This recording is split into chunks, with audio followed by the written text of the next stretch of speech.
Pwede bang pasagutin natin si Mr. Vargas, Mr. Chair, kasi sa kanya nagmula na sila'y tumatanggap ng allowance. Sige siya, magkano kung maalala niya ang tinatanggap niyang allowance? Dr. Mula dun Vargas. sa accreditation na sinisingil nila sa mga hospitals. Mr. Chair, Congressman Marcoleta, board resolution number, because I'm checking on this. PhilHealth Board Resolution number 1147 of 2008 authorized the disbursement from the collection of accreditation fees for specific purpose under Office Order 58-2008. So nagsimula po ito noong 2008 from the Hindi ko naman tinatanong sa iyo yung tungkol sa circular na yan eh. Tinatanong lang kita kung maalala mo magkano ang tinatanggap mo monthly. Kaya kami nagkakaroon ng problema dahil sa mga pagsagot ninyo eh. Alam, test ko lang yung credibility ninyo eh. Kanina pa eh. Yes, Mr. Chair. Mr. Chair, Congressman.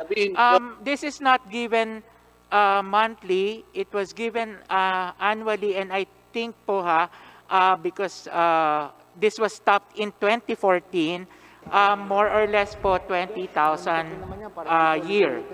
Mr. And Chair, natigil nga po if siya I ng may, 2014. para matulungan lang natin si DS Marcoleta, since nasa Hindi, SUBSA. kaya kong tanungin sila, No. DS Dan, hindi ko kailangan ng tulong. Sila yung dapat tulungan eh. Yeah, hindi. What I'm Dapat trying... refresh yung memory ng mga yan. Sapagkat Tatanong ko lang- kanina sinabi niya, meron silang monthly tinatanggap. Siya Yes, mismo correct. nagsabi eh. Naka-record tayo eh. Ngayon sinasabi na naman niya, hindi monthly. Paiba-iba ang sagot ng mga tao na yan. Mr. Chair. Mr. Vargas, can you clarify your statement, please? Yes, sir. Yes. Again, this started in 2008 and stopped in 2014. Ito po ay binibigay, as I recall and I'm checking, annually po. At ito po ay nakabase doon sa nakukolekta na accreditation fee. Tapos po, ito po ay ibinibigay, depende po doon sa percentage distribution para po sa mga holding the medical positions, 55%. Yun naman pong sa mga holding mission critical positions, they are provided the 35%. So that's around 90% of the collected accreditation fee, and the 10% is retained for other purposes. So iba-iba po siya, taon-taon, depende po sa accreditation fee, and was stopped in 2014 because may notice of disallowance. So sa pagkakaalala mo nga, ilan at magkano ang natatanggap mo? Sa pagkakaalala mo, napakasimple ng tanong eh. Ang dami mo pang binasang circular eh. Mr. Chair, sa pagkaalaala ko po ay around 20,000 annually po. O yun lang, dapat sana kanina sinabi nyo na yan eh. Para hindi na sana tayo tumagal. Alam mo kung paano namin kayo sinusukat? Sinusubok lang namin kayo. Kung talagang pati pagsagot ninyo, talagang makakakuha kami ng katwiran at katotohanan sa inyo. Masyado kayong paligoy-ligoy kapag alam ninyo na maring tatamaan kayo.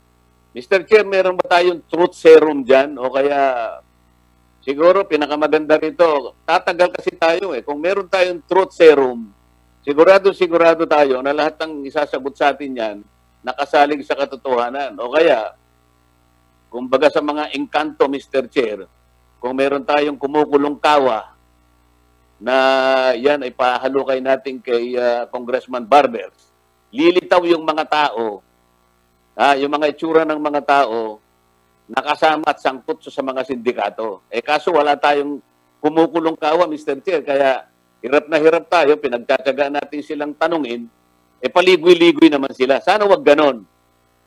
Katulad po kanina, napansin ko po si Miss Santiago, actuary yan eh. Bakit po siya sumasagot sa mga tanong na wala namang kinalaman sa actuary? Siguro because of that, I will move, Mr. Chair, na isama natin ang subject ng actuary sa ating pagdinig sa mga susunod na mga araw, sapagkat sa listahan mo ng subjects, hindi kasama ang actuary. Kasi siya yung sagot na sagot doon sa mga tanong, at tingin ko naman, Walang kinalaman sa actuarial study o kung saan. Para matanong din natin siya kung paano natin mapagsasaligan yung kanyang actuarial estimates samantalang yung credibility ng database ng PhilHealth ay talagang questionable. Kapag ka yung data mo, Mr. Chair, questionable, walang actuarial estimates o kahit anong actuarial study ang magagawa mong matino dyan hanggat hindi nila na-perfect yung credibility ng kanilang actuary. Mr. Chair, kanina narinig ko, meron pala silang integrity office. Totoo pa ba yun, Mr. Chair? Narinig mo rin ba yun? Congressman Marcoleta, again. Kanina po merong nag-testify na meron palang integrity office sa PhilHealth. Naalala niyo po ba't narinig po ba niyo yun? It was Mr. Limsiaco who mentioned that, or Hindi po, merong representative yata yung isang vice president na hindi nakadalo ngayon sapagkat sabi mo nga, isa siya sa may sakit.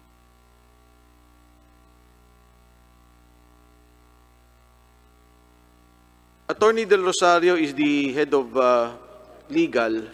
Pero wala siya ngayon, Mr. Chair. Siya ay kinatawan lamang ng isang staff niya yata at siyang nagsabi na merong integrity office pala ang PhilHealth. Do we have that in Zoom? Nasa Zoom po siya kanina, nakita ko. Yung pong kasama ni Attorney Del Rosario kanina, parang tatlo sila. Yung po ba yun, Honorable Marcoleta? Yes, Mr. Chair. At siya yung nagsabi na meron silang integrity office, merong nagtanong sa kanya, parang tinanong ni Minority Leader Benny Abante kung ano na yung nagawa nila to at least mitigate yung mga nangyayaring napapansing mga hindi mabuting nakikita sa loob ng PhilHealth. Kanina nandyan siya sa Zoom eh. Can we please can we please have the Office of the Legal? Kasama po natin kanina sa Integrity Office.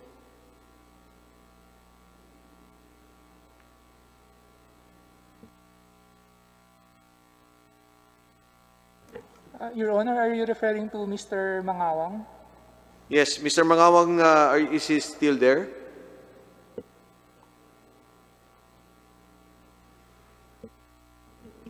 Ano po bang nangyari with the indulgence of the Honorable Marcoleta? Ano po bang nangyari? Ba't nawala si Del Rosario, Mangawang at yung tatlo?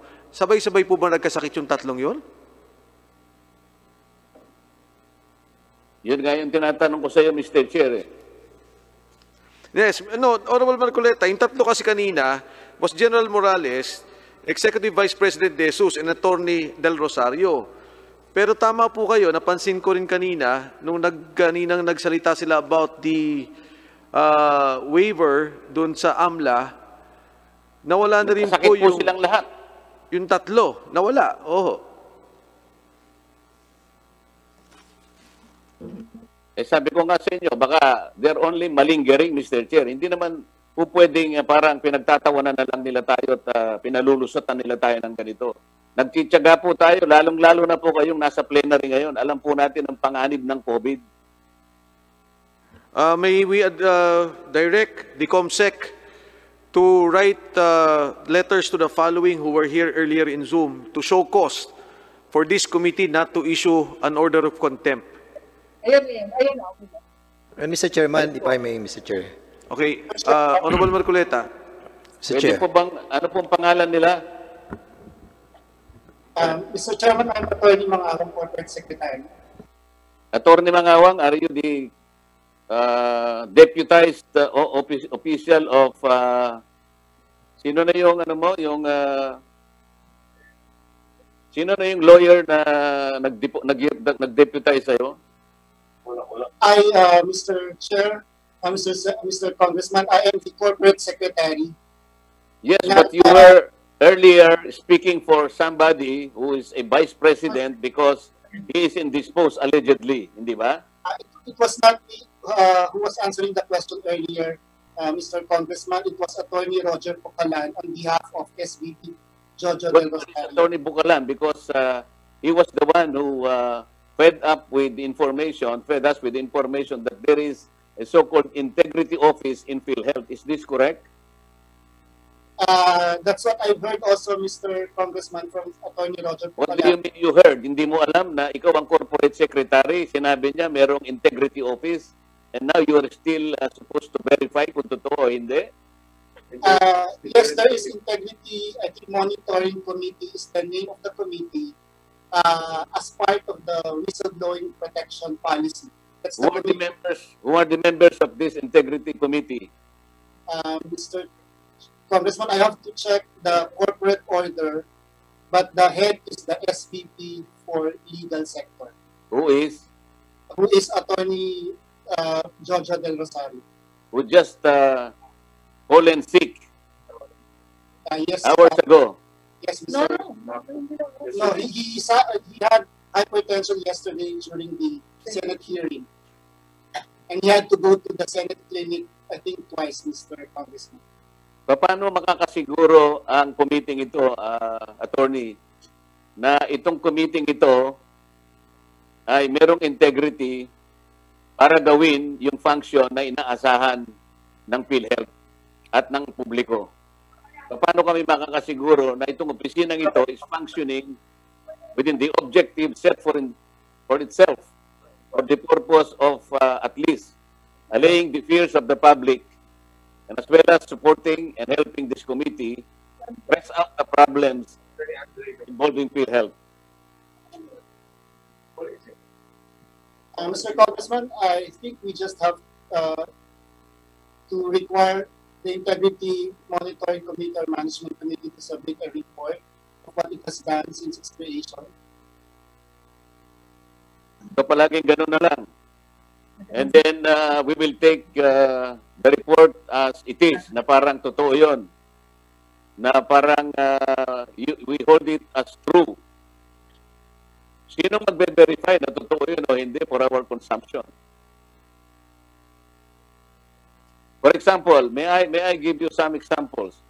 Pwede ba naming i-require ngayon ang PhilHealth officials through this integrity office that all key officials of PhilHealth should submit to the committee the respective SALNs and ITRs para lang makumpara namin? Will that be possible to be undertaken by the integrity office? Yes, Mr. Congressman, I think the corporation has already submitted copies of the SALN of the key officials of PhilHealth. What about ITRs? Including ITRs from the from our fund management sector who has copy of all our ITRs. Where did you submit it? In the committee? The hearing this? Yes, Mr. Congressman, we submitted all our SALN through the corporate planning department.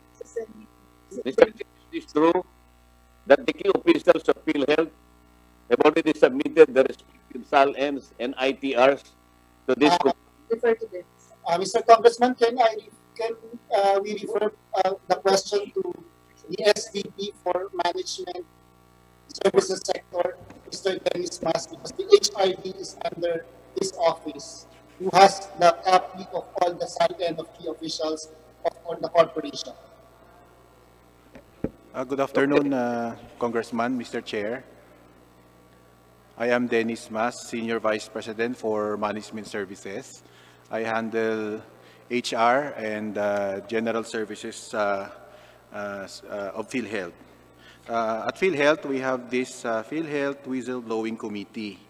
This is in compliance with the GCG Memorandum Circular 2016-02, dated April 22, 2016.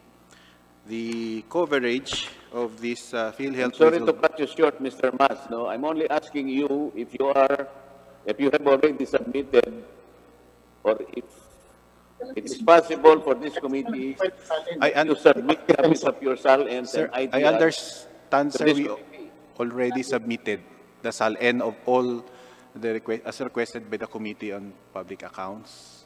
I understand we already submitted. Mr. Chair, can you please confirm that? Yes, we have not yet received the SALN. Baka pwede pong, anyway, sige, basta isubmit na lang po sa amin. Nasabit na namin, sir. And then, Mr. Chair, can we ask them if we can really hope something from this committee that they can at least help us straighten or make the system efficient, more particularly in pinpointing the areas of corruption in PhilHealth, if they have a fraud risk framework and fraud profile to determine the situs or area of corruption and how the culprits, if ever, how they manipulate these corruption activities and where do they hide their loot. Number two, if they have data analysis to determine the concentration of fraud in PhilHealth. So that, Mr. Chair, if we can ask them to undertake and organize this task force or frameworks, they will probably be able to plug the loopholes as soon as possible dahil marami na talaga ang nawawalang pondo sa PhilHealth.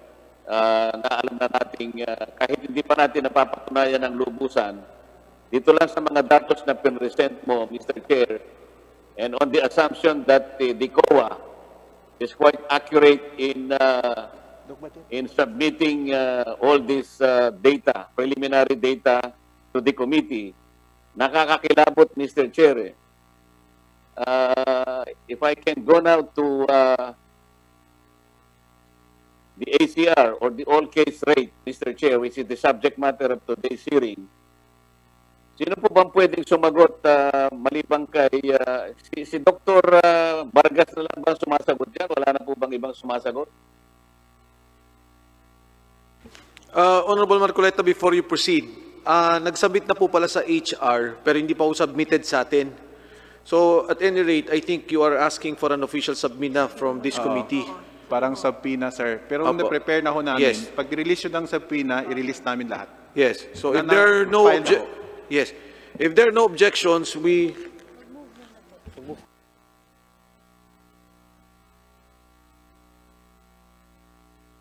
Okay, Mr. Chairman, I move that we subpoena all the SALN of all the board members of PhilHealth and those officers and officials of PhilHealth to be submitted here in this honorable committee. I so move, Mr. Chairman.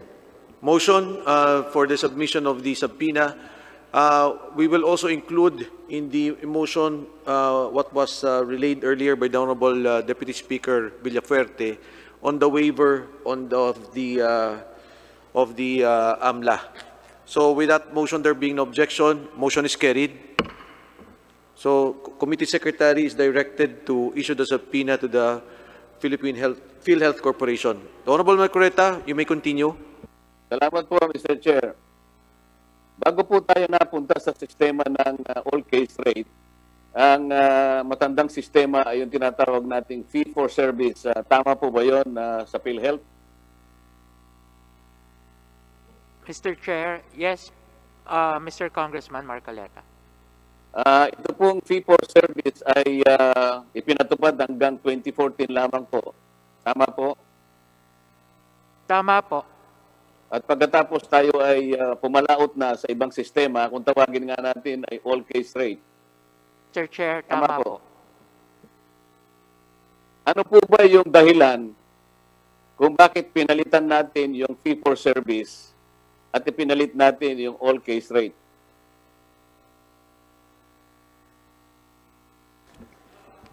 Mr. Chair, una-una po, to facilitate the reimbursement, kasi po ay matagal po ang proseso ng ating fee-for-service. At yun na nga po, because of the, yung pong mga inefficiencies ng fee-for-service po ay gusto nating mapalitan. Pangalawa po, to provide the immediate information to our members pagdating po sa kanilang benepisyo, dahil pag tinanong po kung magkano ang benepisyo ko, halimbawa po dun sa binabanggit na sakit, masasabi po natin kaagad-agad, hindi katulad po ng nung tinatawag po na fee-for-service. And yun nga po dito, para po maging mas maayos po yung paraan ng pagbabayad natin.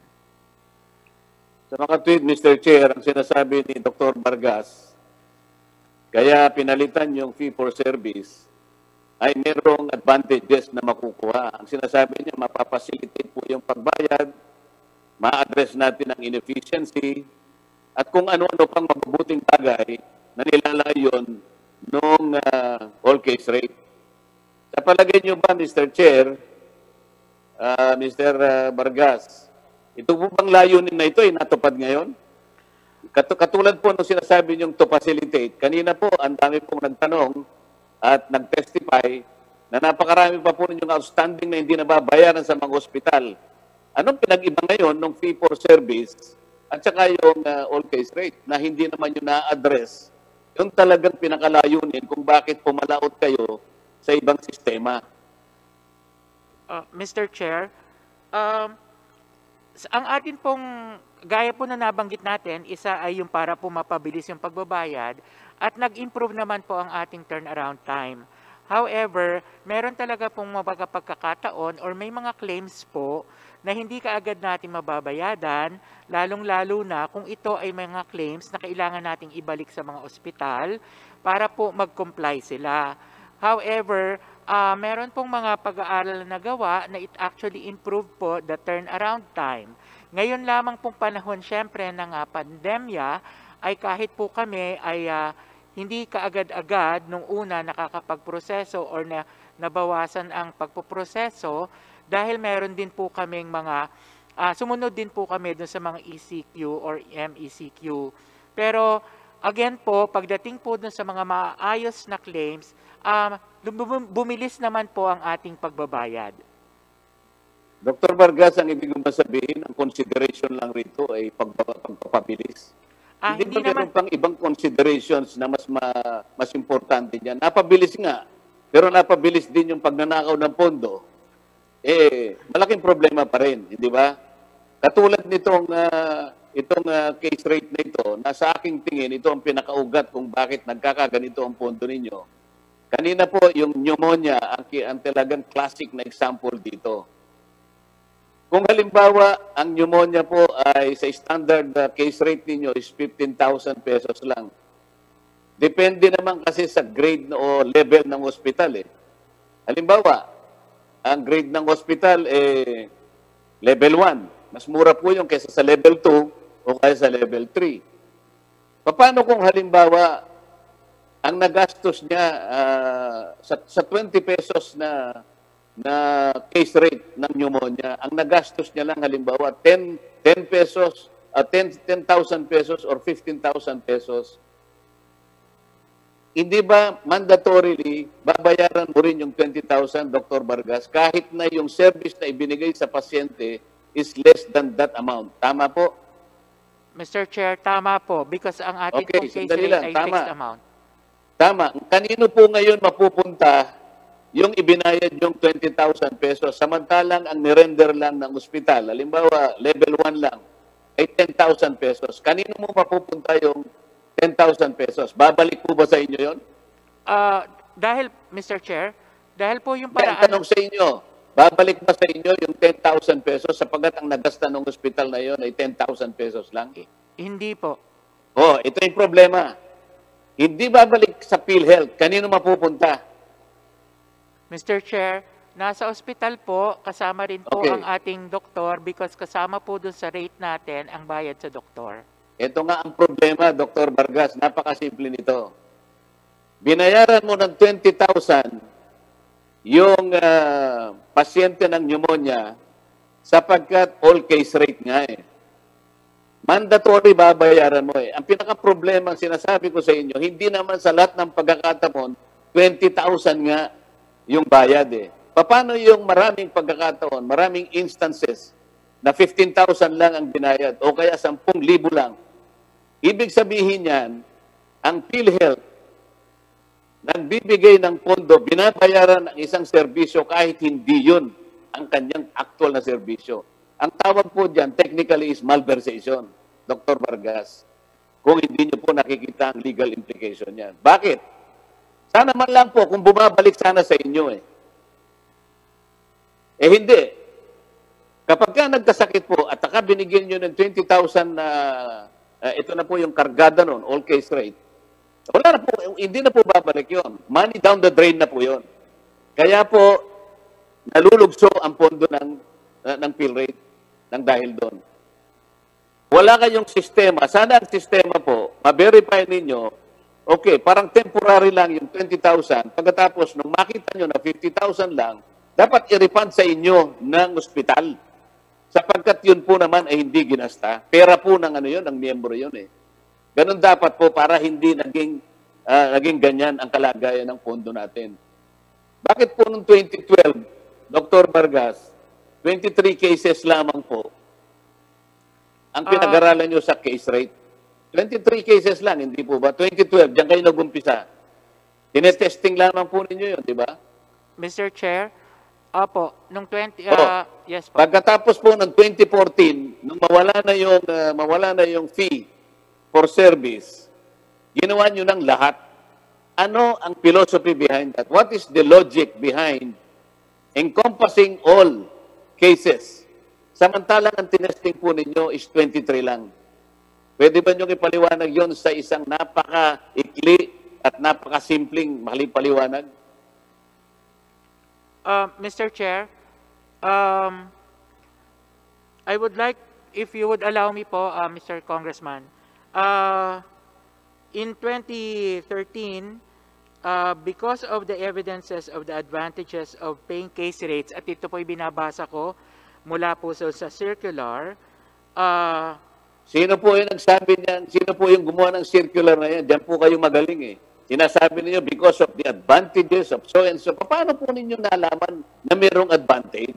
Ang tinatanong ko lamang po sa inyo, 23 cases lang po ang tinesting ninyo. Okay, Mr. Vargas, 2012. si VP, Senior Vice President Mercado ba ang health policy that time? Yung may hawak ng posisyon nyo? yes, Mr. Chair, Anong posisyon mo nung panahon na yon? nung 2014 14. po, ako po ay nasa Corporate Affairs Group. Corporate Affairs. So si Ms. Opo. Mercado ang Senior Vice President for Health Policy. Hindi ko lang po matandaan kung nung 2014 siya po ang Senior Vice President. Pero ako po, since 2012, ako po ay na-assign sa Communications Department noong 2012. Okay. Noong 2013 to 2018, ako po ay nasa Corporate Affairs Group. Okay. Ako po ay nalipat dito sa posisyon na ito na-appoint noong April of 2019. 2019 ka lang? Opo. So, eto, tanong ko sa iyo, 2019 ka lang pala, no? Yung tinatanong ni Kong Marcoleta na potential corruption, talagang nandyan yan? Pwede pong nadya dyan, not only on the case rate, but Okay. in any others po. Sa case rate, di ba? Pwede talaga. Yes po. Because, Lalo sa private hospitals, tama? opo, Okay. dahil makikita naman po natin at nabanggit po ninyo, may mga kaso na naka-file Tama. with regard to this. Opo. 5,000 kaso, tama? Yes po. Okay, pangalawang tanong. Kung merong sindikato dyan, 2019 ka, no? Pababa. Sigurado, kakontsaba yung ospital o doktor, kung sino man, kung ano man programa. Tama? Mr. Chair, maaari po. Thank you. Honorable Marcoleta? Salamat, Mr. Chair. At talaga namang lumilinaw na ang pinakaugat ng pinaka-problema dyan ay yung case rate na yan. Kasi sa case rate, tinatawag nilang fixed rate allowed by policy. Siyempre, sasabihin nila, wala silang pagkakasala rito. Wala silang pagkukulang dito. Kasi ito ngayon ang polisiya. Ito ang pinagtibay. May batas tungkol dito. Ang problema lang, Mr. Chair, kagaya ng paghalimbawa natin sa pneumonia kanina, 10,000 pesos lang ang actual expense. Pero binayaran ng PhilHealth, yung 10,000 na sobra na yon, hindi naman pala babalik sa kanila. Bakit wala po silang sistema na ang pinakamaganda ron para masinop natin ang pondo, yung sobra na yon dapat bumalik po sa PhilHealth para magamit pa ng ibang tao. Hindi po ba yon ang pinakamabuti, Dr. Vargas? Mr. Chair, opo, pero kung titingnan din po natin, kaya po ang isa sa naging and in 2017 po, ay at is naman po ay pagsunod na rin sa findings ng COA, ang management po ay nag-propose na rin sa board ng una, either we retain it as a status quo, or second, babayadan po kung ano, kung lower than the case rate, babayadan po kung ano yung aktual. Kasama din po dito either yung sinasabi na tiered payment, yung pong binabanggit nyo kanina. Bakit na hindi po ganun ang gawin ninyo? Opo. Yung sobra, kinakailangan po ay kunin mula doon sa ospital sapagkat hindi naman nila nagamit yon. Ibig sabihin, kung ano po talaga yung nagastos lamang, kailangan kunin natin yung sobrang pondo na yon para maibalik sa PhilHealth, magamit po ng iba. At sa ganon, may iwasan po natin yung conditions ng corruption. Kaya po nagkakaroon ng ganitong mga pangyayari. Nagiging natetempt po yung mga nasa loob na gamitin ito sapagkat napakalawak ng area ng possible corruptions. Hanggat hindi nyo tinatakpan yung butas na ito, palaging dito manggagaling po yung anomalya na may kinalaman sa pondo.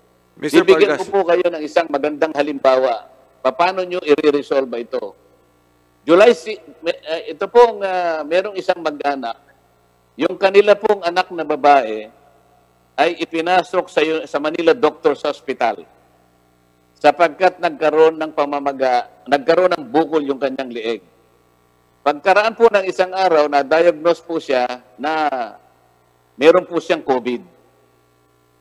Noong July 16 po, nasa akin po yung mga dokumento Nagbigay po hindi ko po alam kung ano yung CF2 form mula sa PhilHealth yun. Yung pong doktor ng Manila Doctors Hospital, ang nagngangalang Christine Karingal, pinirmahan niya yung CF2 form ng PhilHealth reflecting a deduction or benefit of 143,000 doon sa pasyente. Pagkatapos, July 16 po yon. Kasi na-confine sila ron at sila nagkaroon na rin ng quarantine dahil nga ang sabi ng Manila doctors, nakapag-contact siya ng COVID. Ang nasakit ito, Dr. Vargas, July 17 o kinabukasan, nagbago yung statement of account ng Manila doctors na walang bigla yung 143,000. Wala na yung benefit na yung binura nila. Alam po ba ninyo kung anong dahilan? Nasuri daw sa x-ray na wala naman palang COVID yung pasyente. Ngayon, ang binayad po nilang total, pagkatapos ng more than 15 days na confinement, 942,000 pesos, kahit piso po ay walang naibigay na tulong ng PhilHealth. Sumulat po yung magulang ng pasyente sa inyong Benefits Administrative Section ng NCR ng PhilHealth Regional Office. Hanggang ngayon po, tikom ang kanilang bibig. Bakit po nagkaganito ito? Bakit po naglagay sila ng 143,000 at kinabukasan ay tinanggal po nila? Saan napunta po yung 143,000? I am sure, sabi nyo kanina, merong siguradong claim filed by the Manila doctors.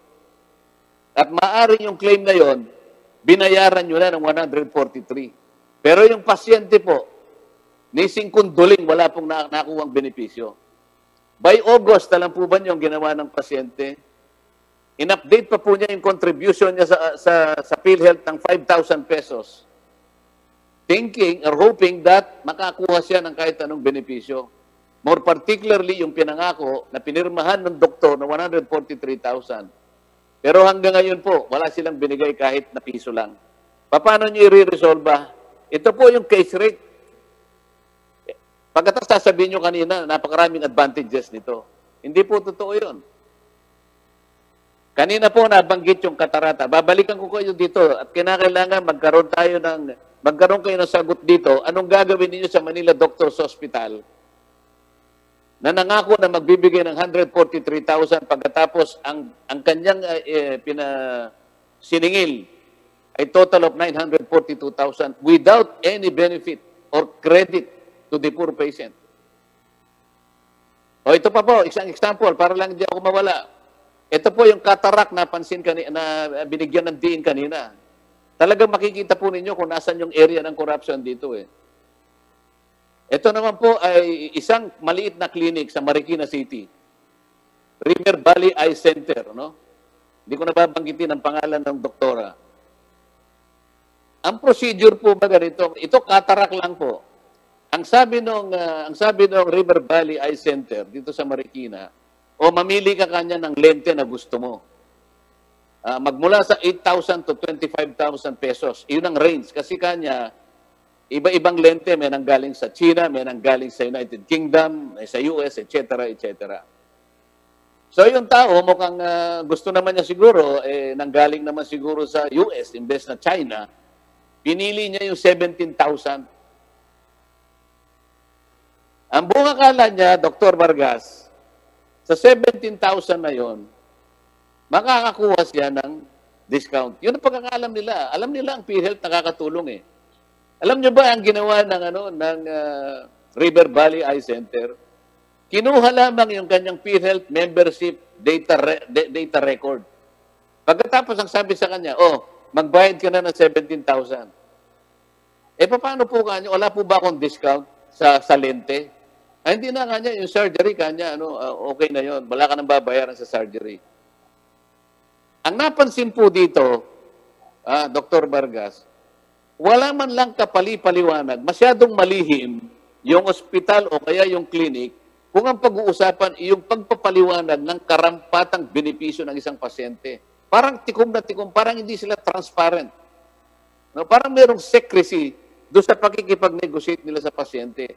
Dito lamang mapapansin nyo na talagang talamak dito yung, totoo ba ito na wala siyang na yung 17,000 wala siyang discount sa lente sapagkat yung surgery ay ibinigay ng libre sa kanya.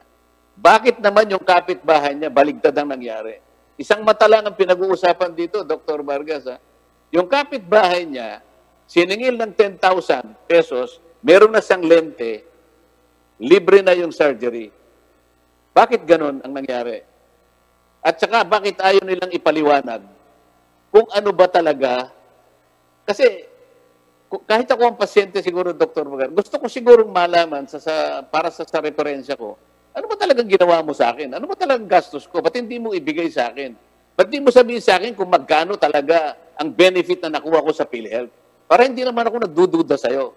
Be it in the lente, be it in the surgery, o kung professional fee or whatever.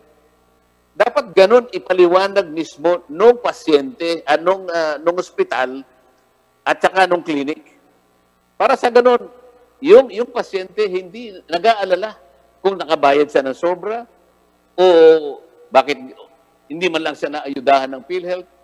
Sumasama ang loob nila sa inyo Dr. Vargas. Maring hindi nyo alam ito, pero lahat ng ganitong mga klase, napakarami nito, sumasama ang loob nila sa inyo sapagkat wala kayong coordination siguro sa ospital o kaya yung coordination ay talagang ganon para yung sindikato malayang makapag-operate. Sinasabi ko itong mga actual cases na ito sapagkat ito ay nasa sinasabi mong whole case rate. Na kanina, ang magandang layunin ay para sana mapabilis, maging efficient, kung napabilis mo nga sana. Pero it has created necessary evil, Dr. Vargas. So, babalikan kita. Ano ang remedy ng tao na initially binigyan nila ng pag-asa ng PhilHealth will credit at least 143,000, mabawasan ang kanyang ibinayad sa Manila doctors, pero he ended up with nothing. And he paid 942,000 pesos. Nothing from PhilHealth. What can he do? Mr. Chair, Mr. Congressman Marcoleta, sir, later on, I would like to get the name of the patient because we can check that with our records right after and see what has happened para po mabigyan natin at magawan ng tamang benepisyo na kailangan makuha ng pasyente as eligible patient.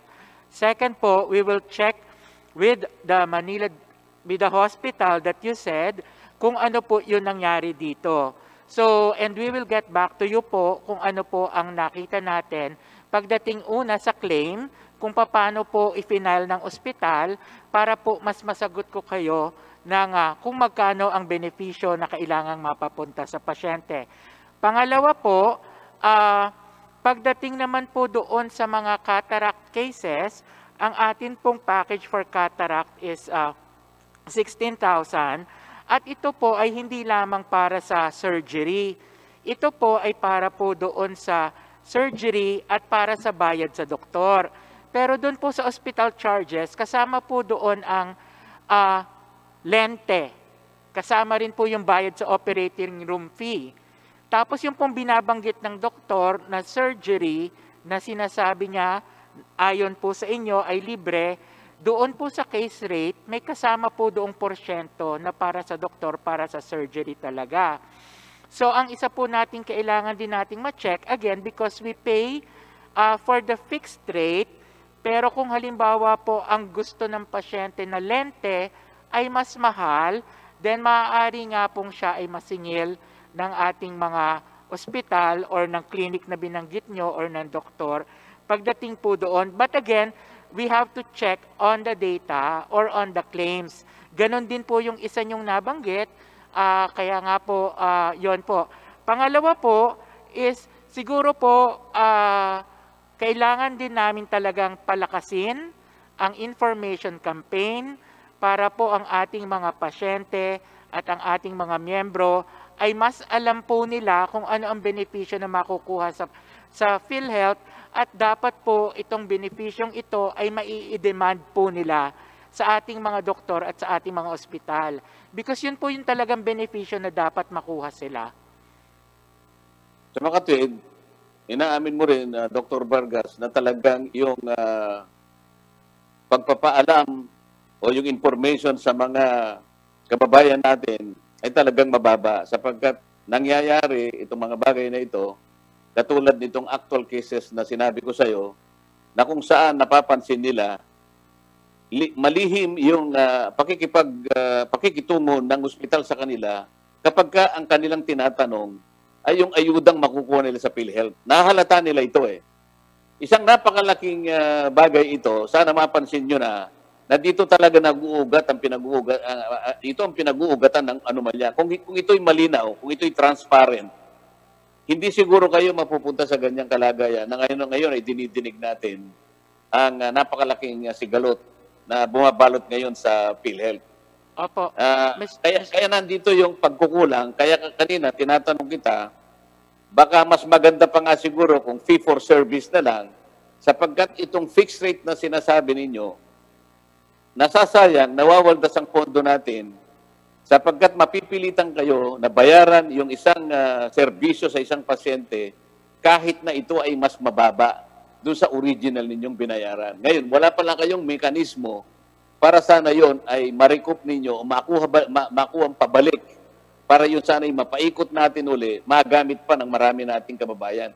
Yun ang pinaka-mahirap at pinaka-lantarang area ng corruption na nakikita ko ngayon. Mr. Chair. Mr. Dr. Vargas, well, number one, gusto ko lang pong ilinaw na yung case rate under the PhilHealth now ay hindi po dapat tawagin na all case rate. Kasi nga ho, maraming obserbasyon na talagang mali. So, wag natin bigyan ng masamang konotasyon ang all case rate. Nagkataon lang naman, sinasabi namin, mali yung policy nyo. Yung fee for service naman na Honorable Marcoleta, iniiwasan na rin ng maraming healthcare systems sa kadahilanan na kung minsan tinataasan ng mga ospital, yung mga pribado, yung pagbayad.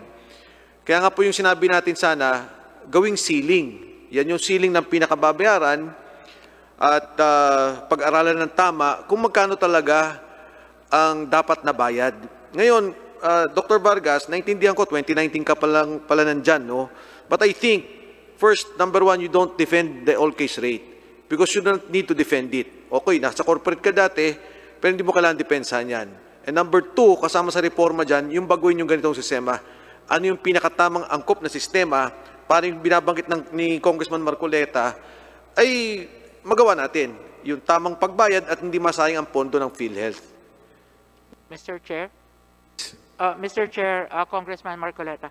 Opo, una po do sa puntos po ni Congressman Marcoleta, our facilities and our professionals that we accredit, actually po, they sign a performance commitment sa PhilHealth.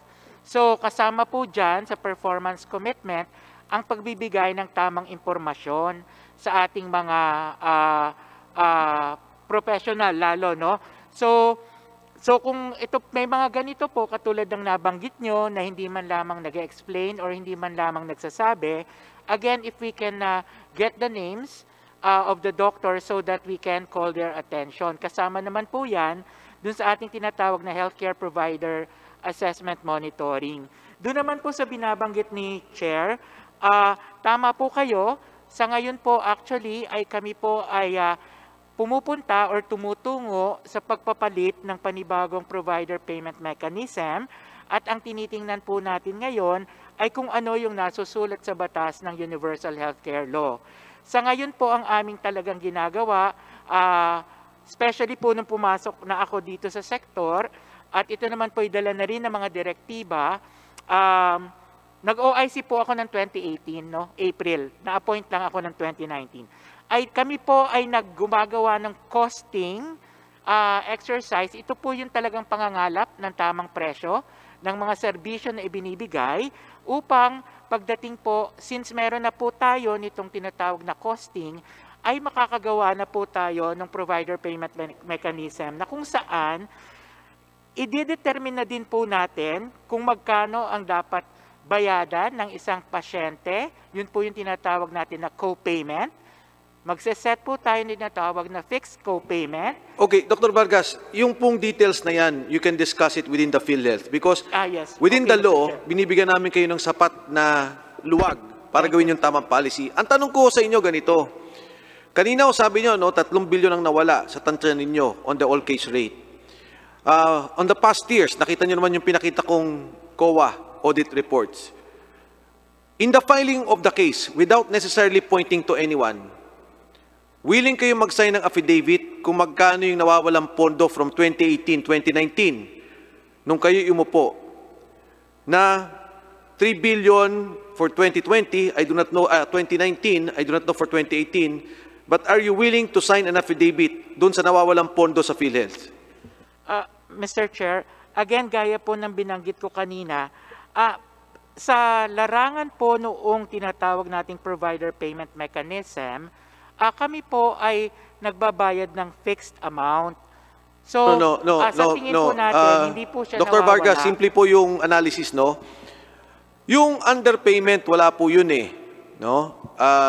Nagbayad kayo ng mas mababa kung ano yung dapat. Ang sinasabi natin yung overpayment. Ang sabi nyo, hindi. Hindi naman overpayment ang inyong concept. Parang kanina binanggit nyo po. Pero it's actually an overpayment. Kasi kung 15,000 ang pneumonia, nagbayad kayo ng 10, may 5,000 na umover. Particular pa ako sa mga private. Now, based on what you said kanina, because under oath ka naman, and we can give that to the courts, ngayon tinatanong kita, are you willing to sign an affidavit based on that overpayment na nakikita nyo, the 22% na lumalabas na pondo sa PhilHealth? Hindi mo naman kasalanan yan eh. But I'm asking you right now, will you help the government file that case if ever without pointing to anyone? Mr. Chair, I am willing to help the government po. Again, just like po nang binanggit ko rin kanina because I am under oath, the data was provided to me by our Yes, Dr. Vargas. It's all data. At makikita rin ng gobyerno yan, from the region to finance. Are you willing to sign an affidavit to that effect? Because if you will not sign the affidavit, I would think from 2018 to 2019, tinolerate nyo yan at kasama rin kayo. Mr. Chair, I will sign an affidavit of course based on the data. Okay. Honorable Marcoleta, please continue. Salamat, Mr. Chair. Mr. Vargas, marami akong nabasa rin mga polyetos ng PhilHealth. At dinidepensahan nga itong ACR na yan, kung tawagin nga ninyo yung all case rate. Natatandaan ko na mayroong nakalagay sa mga pamphlets ninyo na sa pagdedepensa ninyo sa argumento ng at kahalagahan ng ACR o all case rate, sabi nyo, we lose some, we win some. At pagkatapos nakalagay doon, we gain efficiency. Tama ba yung nakita kong mga paglalahad doon, Mr. Vargas, na para bang meron kayong itong sa yung all case rate, maring may natatalo kayo, meron naman kayong pinananalo, pagkatapos actually nag-gain kayo kanyo ng efficiency. Nakalagay sa mga pamphlets ninyo. Mr. Chair, gaya po ng nabanggit natin, because this is a fixed case rate, meron pong mga pagkakataon na maaari tayong makapagbayad ng mas mababa. So yun nga po yung tinatawag natin, you may lose in some. Or yun pong mas mataas because it's a fixed case rate, because yun naman po yung you may win in some. However, under the principle po ng ating case rate, it works on the averages po. So you confirm that minsan manalo kayo, minsan natalo kayo. Tama? Yes, Mr. Chair. Okay. So pwede mo ba akong bigyan ng example, itong committee ito? Ano yung pinapanalo natin? Katulad po, Mr. Chair, ito po ay sa isang healthcare provider po, kung halimbawa po ay sila po ay nagke-claim ng 6,000, pero ang fixed case rate po natin is 8,000, babayadan din po natin ng 8,000. Kung ito naman po ang kanila pong, for example, ang kanila pong claim ay 40,000, pero ang gawin mo lang 10,000 para madali. 10,000. 10,000 ang kanilang claim, pero ang atin pong case rate is 6,000 lang. 6,000 din lang po ang ating babayadan. And then, saan po pumapasok yung binabanggit Dr. natin? Vargas, tanong lang po, di po ba kung ako'y nagpunta ng ospital at ang case rate ay 6,000, 8,000, sabi nyo kanina, no? Example nyo, 8,000. Pero po ang case rate ay, ang nagastos ay 6,000, babayaran nyo pa rin ang 8,000, tama yes, po? Yes, Mr. Okay. Chair, including the PM. So, pumunta ako ng ospital, private hospital, ang babayaran ko ngayon ay 10,000. Ang babayaran nyo lang ho ay 8,000, tama? Yes, Mr. Chair. So, ang 2,000, manggagaling sa bulsa ko. Opo. Hindi ka nakalamang, ako nalamangan. So, Congressman Marcoleta, please continue. Yun nga tinatanong ko, Mr. Chair. Paano nanalo ang PhilHealth? Ito po ay especially po doon sa ating pinalabas na no balance billing, na kung saan nga po ay hindi po dapat sinisingil na yung ating mga pasyente kahit po ang kanilang nagastos or ang nagastos na ospital ay mas malaki. So kung halimbawa po 8,000 ang kanilang nagastos, 6,000 lang ang babayadan natin, pero yung natitirang 2,000, hindi po yun dapat sinisingil sa pasyente. At ito po, nung sinimulan natin yung 23 case rates, yan po ay kasama nating ipinalabas para nga po doon sa mga kulang na ibabayad natin at doon sa sobrang ibabayad natin, siya po ay mag-a-average dahil hindi naman po dapat magbabayad ang pasyente. So initially, doon po yun pumapasok. Kaya po doon, kung ikaw ay mas efficient, ang pag-ooperate mo, ang pag-treat sa ating pasyente, so maaari pong may pagkakataon na yun pong kulang or yung sinasabi na labis ay siya po yung mag-a-average dun sa kulang naman. So yun po yung kaya po naglabas din tayo, hindi lang ito case rates, kundi naglabas din po tayo ng financial protection policy na no balance billing. However, hindi pa po, yun nga po gaya ng nabanggit kanina ni Chair, yung ating no balance billing ay hindi pa rin po para sa lahat. Pero under the universal healthcare, sinasabi po na dapat ito ay para sa lahat at ang mga ospital ay binigyan na rin ng ilang porsyento kung gaano kadami ang dapat no balance billing or no copay at kung ilan yung dapat may copay. So doon po pumapasok yung konsepto po ng averaging. Dr. Vargas, napakahaba ng kwento kasi ang tanong ko lang, bigyan mo kami ng halimbawa paano nanalo ang PhilHealth. Yun ang pinaka-particular na gusto kong ipaliwanag mo. Paano nanalo ang PhilHealth? Andyan na nga yung kalagayan ng pondo nyo. Ang sabi nga ng actuary nyo nung nakaraang pagdinig, Baka isang taon na nga lang ang buhay ng inyong ng inyong pondo eh. Kaya nga tinatanong ko, under the system of ACR, ang sabi nyo, you win some, you lose some. Mas particular ako doon sa ipapanalo ng PhilHealth sapagkat yan, makapagbibigay ng kabutihan sa pondo. Pag magandang pondo, mayabong ang pondo, matatagang pondo, masaya ang tao, makikinabang ang tao. Ang sabi nyo, you lose some, you win some. Ang tinatanong ko, paano kayo nananalo? Ba't kayo napunta sa ganyang kalagayan na halos malugso na pala yung pondo? Mr. Chair, Pinayaran ninyo ng mas mahal kasi fixed rate kesa sa medyo tumama kayo. Paano nyo masasabi ngayon in general na talagang nananalo ang PhilHealth? Pwede mo ba ngayon pangatwiranan nananalo ang PhilHealth talaga kung titingnan mo yung kondisyon ng pondo? Yun ang gusto kong ipaliwanag mo. Honorable Marcoleta, with your indulgence, pwede yung last question na yan. Meron pa ho tayong mga nakalinya magtatanong. Gusto ko magpaliwanag siya. Opo. Kasi napaka-importante na ipaliwanag niya na nananalo ang PhilHealth sa pamamagitan ng all case rate. Kasi kung totoong nananalo, hindi siya nanalagay sa kanyang kalagayan na ngayon ay dinidinig pa natin sila. At pagkatapos, kung may paliwanag niya yan sana at makakatanggap-tanggap, pakiiwan niya yung telepono niya sa iyo, Mr. Chair, sapagkat isang araw, tatawagan ko siya dahil sa actual na mga kaso na inilahad ko ngayon. Kinakailangan matulungan niya yung mga tao na nagre-reklamo, baka sakaling sa ganung paraan man lang, makabawi ang PhilHealth sa kanyang imahe. Pwede bang ipaliwanag ninyo sa isang napakaikli pero masustansyang pagpapaliwanag, Mr. Vargas, kung paano sa pamamagitan ng paglipat ninyo sa all case rate ay naipananalo ninyo ang PhilHealth? Mr. Chair, Yes. this is a provider payment. So dito po ay ang sinasabi po natin para sa mga ospital or sa mga provider that they may win in some, they may lose in some. Kasi nga po, ito yung paraan ng pagbabayad natin. Now, yun naman pong pagdating sa ating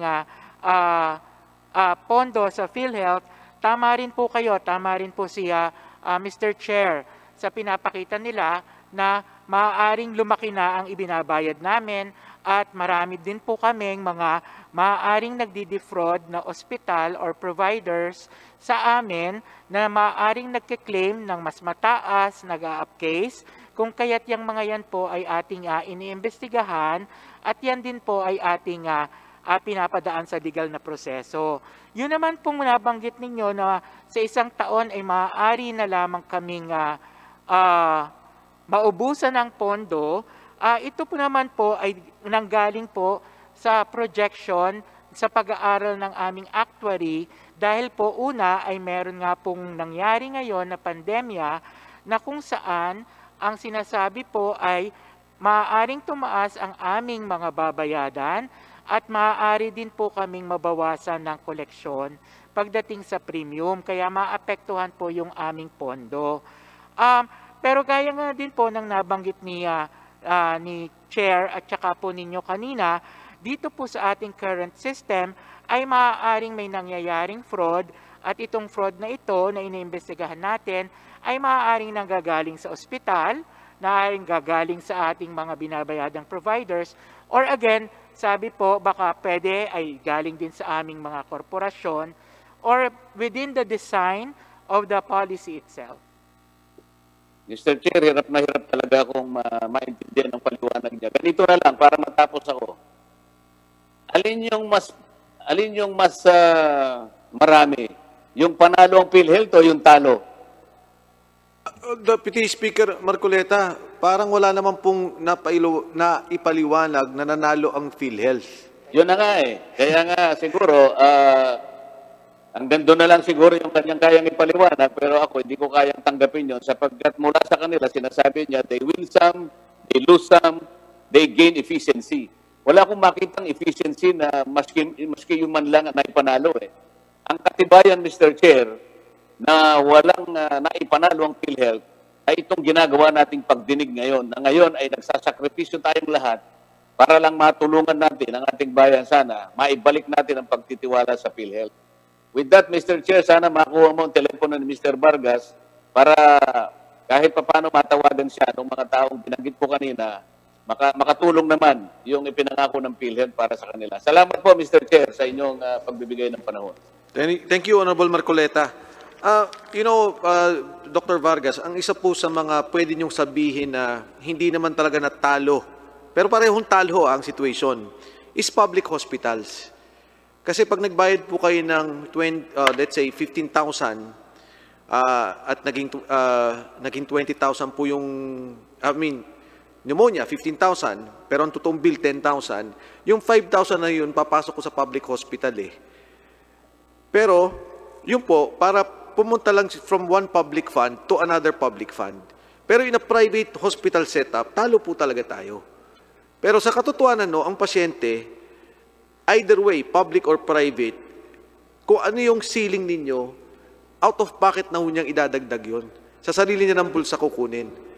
Kaya kung meron lang pong sasabihin nating tabla sa public hospital, pero sa private to talaga, nandyan yung corruption. And I see your cases, yung fraud cases ninyo, almost 5,259 ang kaso ng mga panluloko. Kasi nga, hindi lang naman to kaso ng maliit na bayad, malaking bayad sa isang maliit na panggagamot, kung hindi may nameke ng tao. Totoo po yan. At meron namang inubulang, kaya yung tinatanong kanina ni Honorable Barsaga, na kasi